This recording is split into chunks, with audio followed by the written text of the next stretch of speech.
So today is on Sunday, and normally on Sundays we normally have our family together. We try as much as possible to actually eat together and also watch some series, Turkish series. Today, my in-laws are coming to eat with us. We normally do this, but I normally don't like recording people. But today I felt like I wanted to record to show you how we normally do it. Hopefully I'll try to show you what I normally cook, what I am cooking right now, and just take you through the whole thing, like being married to a Turkish family, what you're gonna be doing. So you're gonna be cooking for them, and not just everything but normal things. So let's go to the kitchen and see what I'm cooking. So for today, I'm making some fish. We have this fish that we already bought, and you guys can see they are so much big. So I'm gonna cut or make some cuts on it so that it can be cooked very well. And then also I'll marinate. Like before I did this, I had already marinated with some little lemons, some little cumins, and small salt. So it is ready to be done, and as you can see, I'm cooking it like we are frying it. Normally in Turkey, I have realized that they do not make the fish the way Kenyans we do. Like we make like fish with the soup or some stuff like fried in tomatoes and blah blah blah. They prefer actually just to fry it, and then we're gonna be eating with some salad. My mother-in-law, she will be coming with some bread and some salad that she had already made, because that was the agreement. Like she gonna make the salad, and I'm gonna be making what we're gonna be making. I'm gonna be frying the fish and arranging everything. Okay. So the fish is ready. As you can see, it is already done.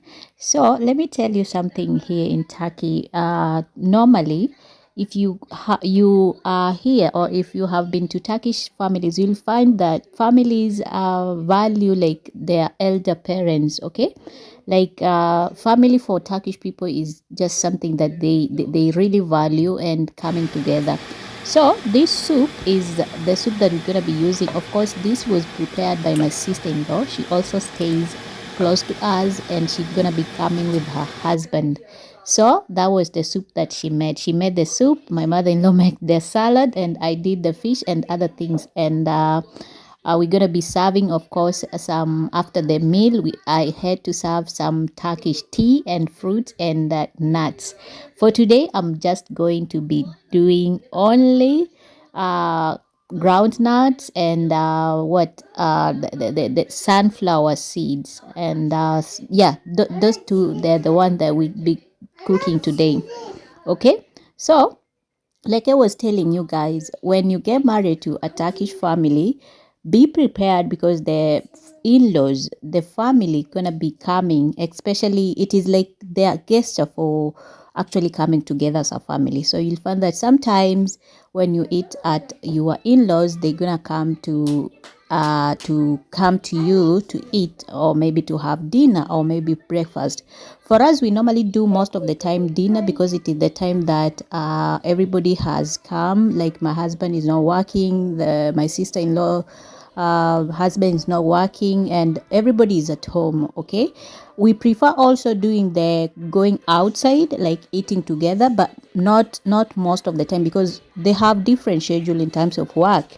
Okay, so if you get married to a Turkish family, remember, family comes first. Like you will witness that most of the time, and sometimes in even some homes, you'll find that if you are living together with your mother-in-law, she's the one who gonna decide what you're gonna eat. Okay.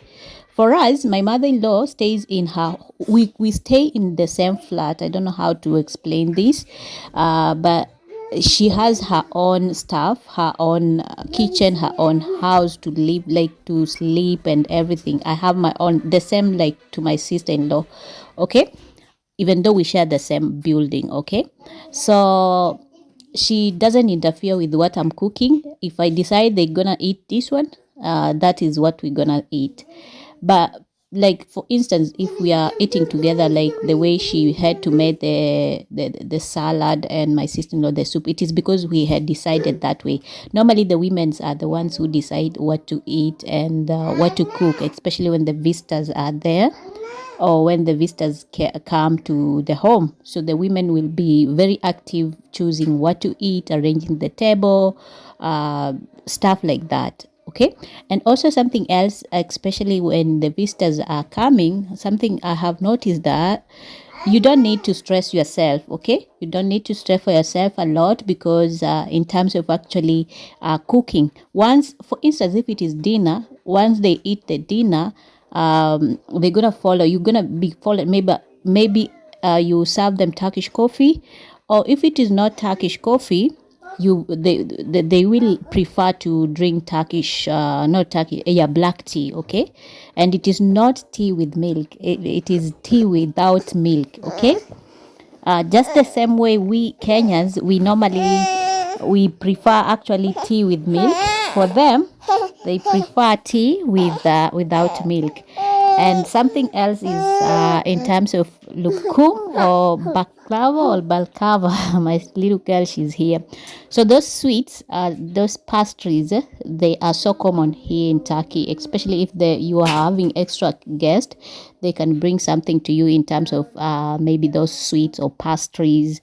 Okay, or let me just say Turkish delights. Okay, so when the visitors come, the first thing, as the guest, the host, you're gonna welcome them. In Turkish, they normally say "Hoş geldiniz." Okay, "Hoş geldiniz," I think it is means that it is something like "welcome to my home" or "welcome," and then they're gonna reply something like "Hoş bulduk" or "Hoş bulduk."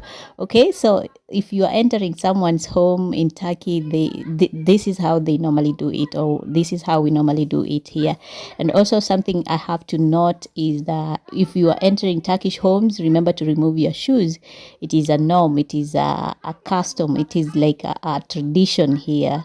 Okay, so you don't just jump in with your shoes with dirt and put on someone's carpet, especially if they like, not even the bright colors, but it is just a respect them. Okay, once they have eaten the meal, everything is done. Remember, you are the host, you don't expect them to do much. They're gonna be sitting watching TV, talking, and especially if you don't understand their language, you might think that, oh, I'm left out on it, blah blah blah. But they are just talking politics. They are talking maybe something about the TV or the series or something that happened. They're gonna crack jokes. If you understand Turkish, you can join and talk with them. Okay, but remember, you're gonna be the one doing most of the time. For instance, removing, they're gonna help you. If we have women there, they're gonna help you to remove some stuff from the kitchen, from the dining table to the kitchen, maybe arrange and put in the washing machine. If you don't have a washing machine like me, I actually have, but I don't have space to put. Maybe I'll put it next time. You're gonna be washing them with your own hands. You're gonna be making tea for them. Like whenever you see someone has finished tea, it is you as the host to actually ask, do you want some more tea? Like, do you want some more tea? Okay, if they understand English, you can ask in English. If they don't, then you're gonna ask them, pointing to them, do you want more tea? And they never get tired to actually drink tea, so they're gonna enjoy you serving them tea and blah blah. They're gonna eat the fruits. After that, they're gonna leave. Okay, and then you're gonna, it is a custom, or it is a tradition here. Whenever the guests are leaving, you stand, maybe you open the door for them, and then they go, and then you say something like "Grusharus" or "goodbye" or "Igijelera" means good night. So those are just a few things about Turkish life here, things that you can expect, especially when the guests are coming. You don't need to stress too much.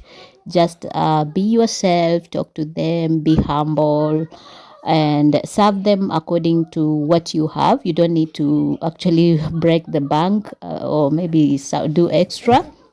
Yeah, and enjoy life together. As you know, Turkish value their families, and family time is something that they actually prioritize here, and it is something good, especially if their parents are still alive. Enjoy those moments, because it comes a time whereby you feel like maybe one parent has left, or maybe the parents are not there. You feel lonely. You need people around you. So if you are lucky, enjoy. Until next time, guys, I'll see you. Bye.